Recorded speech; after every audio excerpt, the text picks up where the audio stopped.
Assalamualaikum warahmatullahi wabarakatuh. Selamat sore Ibu dan teman-teman. Kami doakan semoga Ibu dan teman-teman dalam keadaan sehat dimanapun berada. Pada sore kali ini kita akan membahas mengenai Pegadaian dan izinkan kami dari kelompok 2 untuk menyajikan materinya. Kami terdiri dari 4 anggota. Yang pertama itu Kak Reski Putri Yunusi, kedua Adila Azkia, ketiga Aufa Silmi, dan keempat adalah Martin Harisatrio. Materi pertama akan saya bawakan sendiri, yaitu mengenai pengertian pegadaian. Pegadaian diartikan juga sebagai suatu hak yang diperoleh seseorang karena ia memiliki piutang terhadap suatu barang yang bergerak. Barang bergerak tersebut diserahkan kepada orang yang berpiutang oleh seorang yang mempunyai hutang atau oleh orang lain atas nama orang yang mempunyai hutang. Selanjutnya, Pegadaian merupakan sebuah BUMN di Indonesia yang usaha intinya adalah bidang jasa penyaluran kredit kepada masyarakat atas dasar hukum gadai. Kita masuk kepada sejarah berdirinya dan perkembangan Pegadaian. Dimulai pada saat pemerintahan Belanda, terutama VOC, mendirikan Bank van Lening, yaitu lembaga keuangan yang memberikan kredit dengan sistem gadai. Lembaga ini pertama kali didirikan di Batavia pada tanggal 20 Agustus 1746. Ketika Inggris mengambil alih kekuasaan Indonesia dari tangan Belanda pada tahun 1811 sampai 1816, Bank van Lening milik pemerintah dibubarkan dan masyarakat diberi keleluasaan untuk mendirikan usaha pegadaian asal mendapat lisensi dari pemerintah setempat. Jadi kita artikan bahwa awal dari berdirinya sebuah pegadaian ini dimulai pada masa VOC, di mana dengan mendirikan Bank van Lening yang memberi kredit kepada masyarakat, di mana hal ini lalu berubah menjadi kepada masyarakat yang memiliki modal boleh melakukan pegadaian asal mendapatkan lisensi dari pemerintahan saat itu. Selanjutnya, pemerintah Hindia Belanda menerapkan kultur sel-sel, di mana dalam kajian tentang pegadaian, saran yang dikemukakan adalah sebaiknya kegiatan pegadaian ditangani sendiri oleh pemerintah. Pemerintah Hindia Belanda mengeluarkan Stadsblad nomor 131 tanggal 12 Maret 1901 yang mengatur bahwa usaha pegadaian merupakan monopoli pemerintah, dan tanggal 11 April 1901 didirikan Pegadaian Negara pertama kali di Sukabumi, Jawa Barat. Tidak banyak perubahan yang terjadi pada masa pemerintahan Jepang, baik dari sisi kebijakan maupun struktur organisasi jawatan pegadaian. Selanjutnya, kita masuk terhadap perkembangan. Pegadaian sudah beberapa kali berubah status, yaitu sebagai perusahaan negara pada tanggal 1 Januari 1961, kemudian berdasarkan peraturan pemerintah nomor 7/1969 menjadi perusahaan jawatan atau perjan, lalu berdasarkan peraturan pemerintah nomor 10/1990 diperbaharui dengan peraturan pemerintah nomor 103/2000, berubah lagi menjadi perusahaan umum. Kemudian pada tahun 2011, perubahan status kembali terjadi, yakni dari Perum menjadi perseroan yang telah ditetapkan dalam peraturan pemerintah nomor 51/2011 yang ditandatangani pada 13 Desember 2011. Setelah kita mengenal bagaimana perkembangan atau sejarah dari pegadaian, kita masuk kepada jenis-jenis pegadaian. Ada 2 jenis pegadaian, yaitu pegadaian konvensional dan pegadaian syariah. Pegadaian konvensional merupakan suatu lembaga pemerintah yang memberikan uang pinjaman terhadap nasabah atas dasar hukum gadai. Jenis pegadaian ini masih menggunakan sebuah sistem pencatatan manual. Kedua yaitu adalah pegadaian syariah, yang merupakan sebuah lembaga keuangan atau deviasi dari bentuk pegadaian dengan memberikan uang pinjaman sesuai dengan prinsip-prinsip syariat atau prinsip-prinsip agama Islam. Beberapa keuntungan yang kalau kita melakukan pegadaian di syariah, yang pertama adalah sistem bagi hasil yang sesuai syariat, yang kedua tarif jasa simpanan yang tidak terlalu besar, dan yang ketiga biaya administrasi yang sangat kecil. Selanjutnya kita masuk kepada tugas pokok dari pegadaian. Tugas pokok dari pegadaian itu menyalurkan uang pinjaman atas dasar hukum gadai dan usaha-usaha lain yang berhubungan dengan tujuan dasar dan materi. Fungsi pegadaian yaitu ada 5.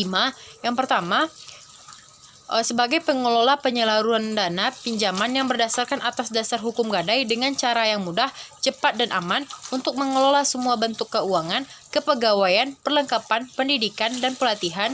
Yang ketiga, untuk menciptakan mengembangkan suatu usaha yang menguntungkan bagi pegadaian itu sendiri dan masyarakat pada umumnya. Yang keempat, untuk mengelola sebuah organisasi dan tata cara dalam pelaksanaan pegadaian. Yang kelima, untuk pengembangan dan pengawasan dalam sebuah pengelolaan pegadaian. Sekian materi dari saya. Mohon maaf apabila ada kesalahan. Sampai jumpa. Tujuan pegadaian. Yang pertama, untuk melaksanakan dan menunjang sebuah kebijaksanaan dan program pemerintah di bidang ekonomi dan di bidang pembangunan nasional yang melalui penyaluran pinjaman atas dasar hukum gadai. Yang kedua, untuk mencegah timbulnya praktik ijon, pegadaian gelap, riba, dan pinjaman tidak wajar lain sebagainya. Yang ketiga, agar menyediakan dana dengan cara yang sederhana pada masyarakat luas, terutama bagi kalangan menengah bawah untuk konsumsi dan produksi. Struktur organisasi pegadaian. Yang pertama yaitu Dewan Pengawas. Selanjutnya Direktur Utama. Di bawahnya yaitu Direktur Keuangan, Direktur Operasi dan Pengembangan, Direktur Utama, Balai Diklat, dan Satuan Pengawas Internal. Selanjutnya Subdit Anggaran dan Pemodalan, Subdit Akuntansi, Subdit Perbendaharaan. Selanjutnya Subdit Operasi dan Pemasaran, Subdit Penelitian dan Pengembangan Usaha, Subdit Kesekretariatan Perusahaan. Selanjutnya Subdit Bangunan, Subdit Kepegawaian, Subdit Tata Usaha dan Rumah Tangga, Kantor Daerah, Kantor Cabang. Produk atau layanan pegadaian. Yang pertama KCA, yang kedua Kreasi, yang ketiga Krasida, yang keempat RAHN, yang kelima Arum, yang keenam Krista, yang ketujuh Jasa Titipan, yang ke-8 Jasa Taksiran, yang ke-9 Mulia, dan yang ke-10 Kucica. Kredit cepat aman atau KCA merupakan pinjaman berdasarkan hukum gadai dengan prosedur pelayanan yang mudah, aman, dan cepat. Pemerintah melindungi rakyat kecil yang tidak memiliki akses ke dalam perbankan. Selanjutnya yaitu Kreasi, kredit angsuran fidusia. Merupakan kredit dan sistem fidusia yang diberikan kepada usaha mikro kecil dan menengah, membantu mengembangkan usaha mikro kecil dan menengah serta mensejahterakan masyarakat. Selanjutnya yaitu Krasida atau kredit angsuran sistem gadai. Merupakan pemberian pinjaman kepada para pengusaha mikro dan kecil dalam rangka pengembangan usaha atas dasar gadai dengan pengembalian pinjaman dilakukan melalui mekanisme angsuran. Selanjutnya gadai syariah atau arham, yaitu produk jasa gadai yang berdasarkan pada prinsip-prinsip syariah, di mana nasabah hanya akan dipungut biaya administrasi dan ijarah atau biaya jasa simpan dan pemeliharaan barang jaminan. Selanjutnya, jasa taksiran merupakan suatu layanan kepada masyarakat yang peduli akan harga atau nilai harta benda miliknya. Masyarakat dapat mengetahui dengan pasti tentang nilai atau kualitas suatu barang. Selanjutnya yaitu jasa titipan.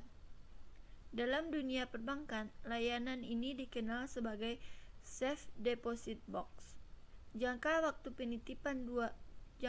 penitipannya 2 minggu sampai dengan 1 tahun dan dapat diperpanjang.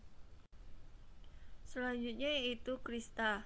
Merupakan kredit usaha rumah tangga yang diberikan kepada usaha rumah tangga untuk pengembangan usahanya, membantu mengembangkan usaha rumah tangga serta mensejahterakan masyarakat.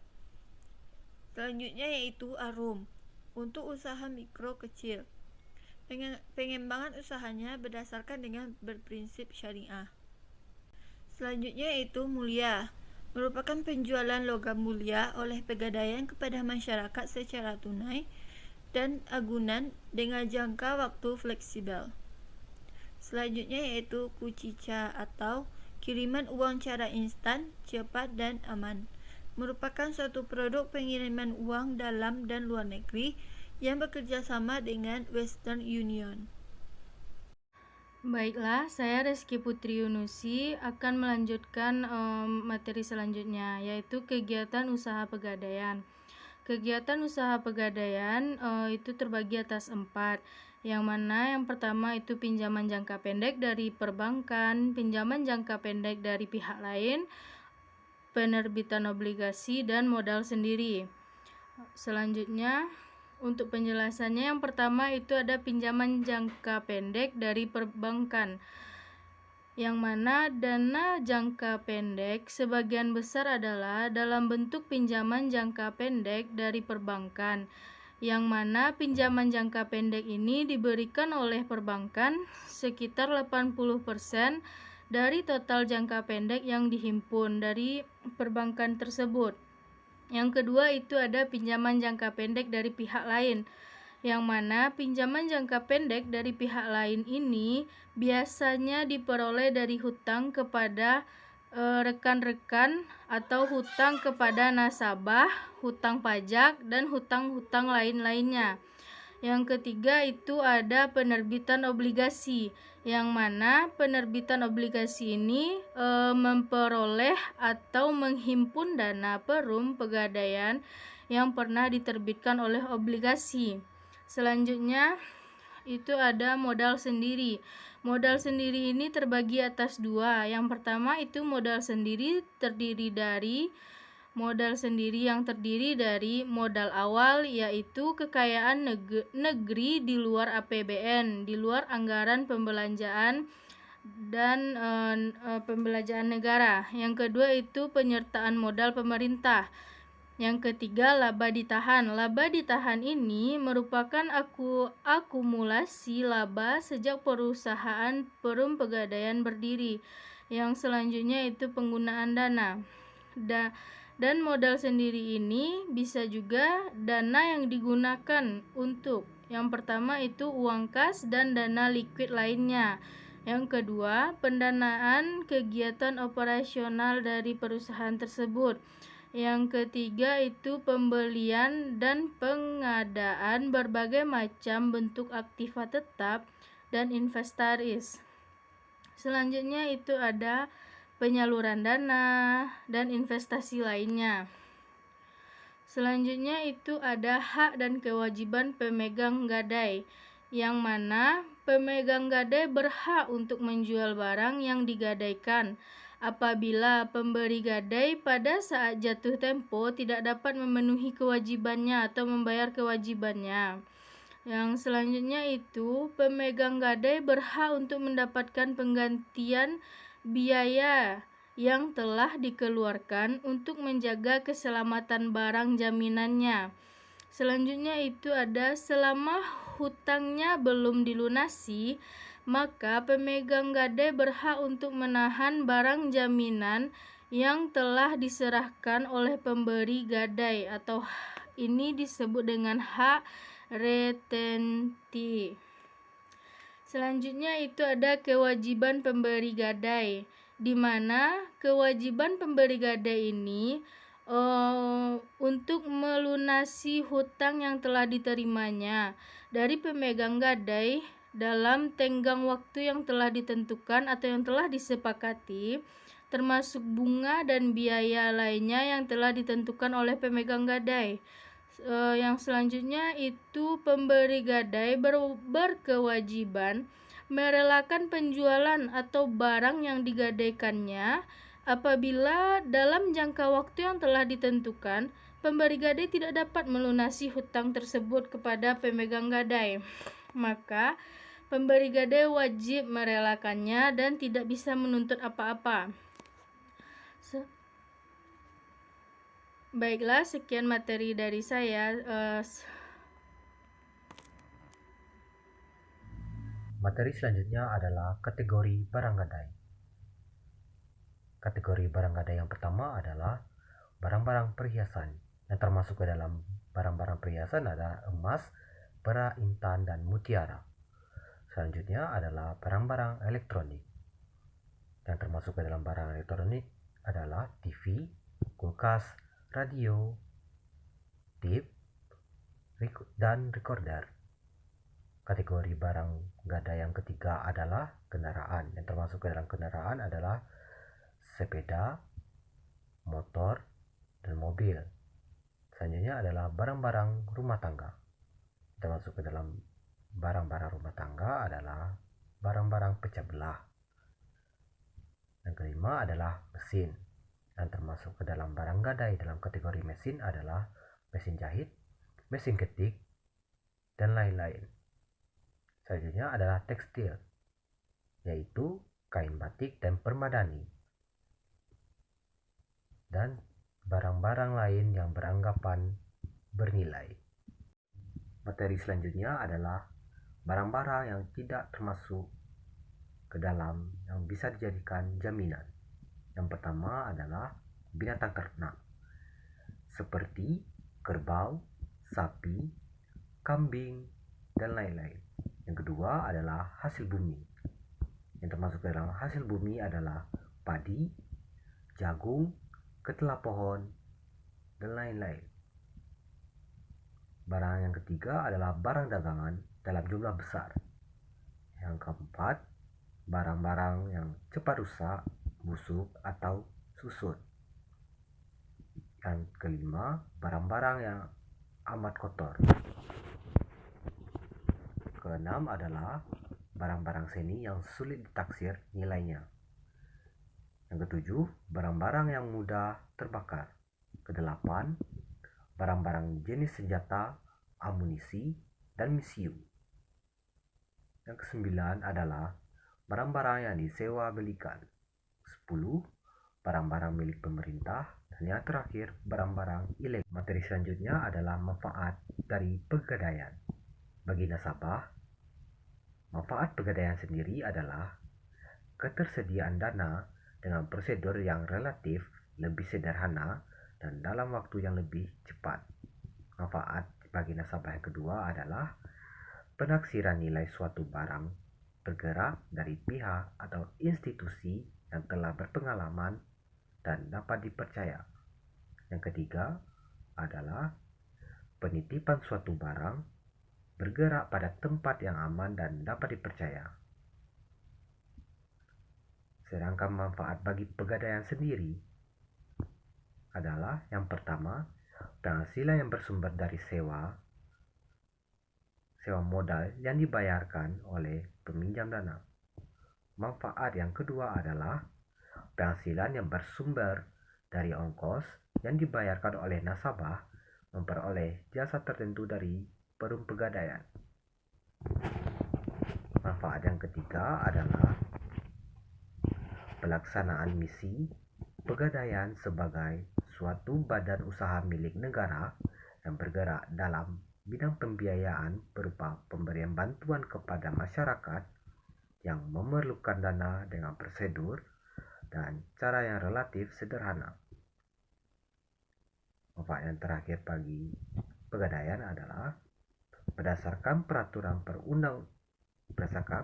pemerintah nomor 10 tahun 1990 yang diperoleh oleh pegadaian digunakan untuk dana. Berakhirnya hak gadai.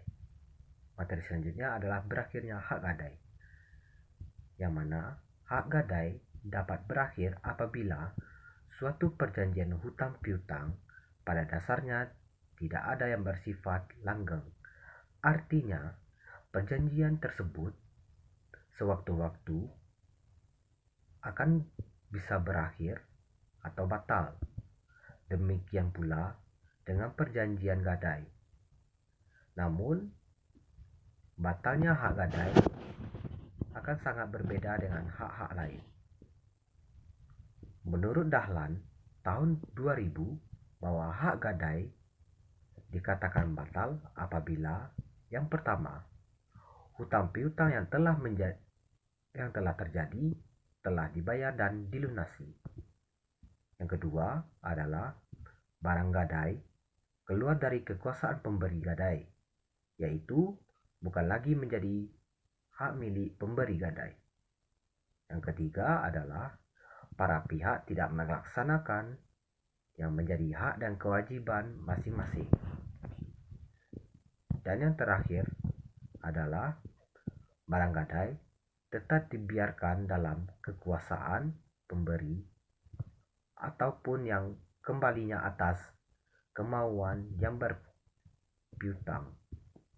Sekian materi dari saya kembalikan kepada moderator.